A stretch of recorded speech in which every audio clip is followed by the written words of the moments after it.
Well, let's talk about MPs taking control from the government of the Brexit process. What are the implications of that? Let's speak to Sir Stephen Laws, who's Senior Research Fellow at Policy Exchange, formerly First Parliamentary Council, legal advisor to Parliament until 2012.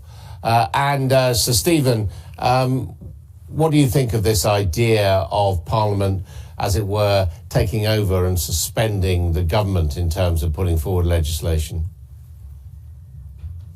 I think there are things that Parliament can do, but I explain in my paper for Policy Exchange that the idea of bringing forward bills that will be passed against the opposition of the government is one that I don't think will work, and if it does work, will be dangerous.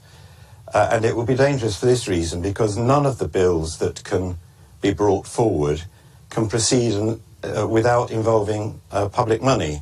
And there are clear rules in the House of Commons that bills that involve expenditure have to have the approval of the government. And there are also rules that say that those rules can't be suspended. So the only way these bills could actually reach the statute book would be if there was some questionable disapplying of those rules. And if that happened, I fear it might lead to a constitutional crisis that could involve the monarchy. It's an outside chance, but I hope it's an outside chance that people would allow the situation to develop to that stage. Well, of course, the government governs as the Crown in Parliament, and doesn't history, going all the way back to the English Revolution, show that when the monarchy or the sovereign government comes up against Parliament, it's Parliament that tends to win? Well, I think a lot of the analysis of this has been done on a sort of false assumption that we are still in the 17th century, and that the relationship between the government and Parliament is the one that existed then. In fact, our constitution has developed since then, and in an entirely different way from the way it was then, which has influenced other countries. And it's developed so that we now have a system where government and Parliament have to collaborate with each other to do anything, both to manage things, which is said to be the job of the executive, and also to pass legislation, which is said to be the job of Parliament. And the way that collaboration is secured is by saying that the government has to have the competence of the House of Commons. Now, that means that the House of Commons can impose requirements on the government, and if the government doesn't comply with them, it can remove them.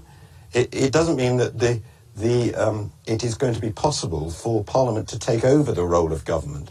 You're predicating all of this on the fact that the government will continue to resist what Parliament agreed for. But we know that substantial number of cabinet ministers and ministers are already saying that they're sympathetic to what's being proposed. And also, we know that this government is a minority government, doesn't command a majority, and doesn't, at the present moment, have the support of the DUP. So it wouldn't necessarily be this conflict between government and Parliament that you have outlined in your paper, would it? No, if Parliament and government can agree on a way forward, I'm sure everyone will be very happy, and constitutionally we'll be back where we should be. My worries are about the situation in which that doesn't come about. OK, Stephen Laws, thank you very much indeed for that expert opinion there. And lots more to come here on All Out Politics in the next hour. Please stay with us, including the latest from that Franco-German summit in Aachen.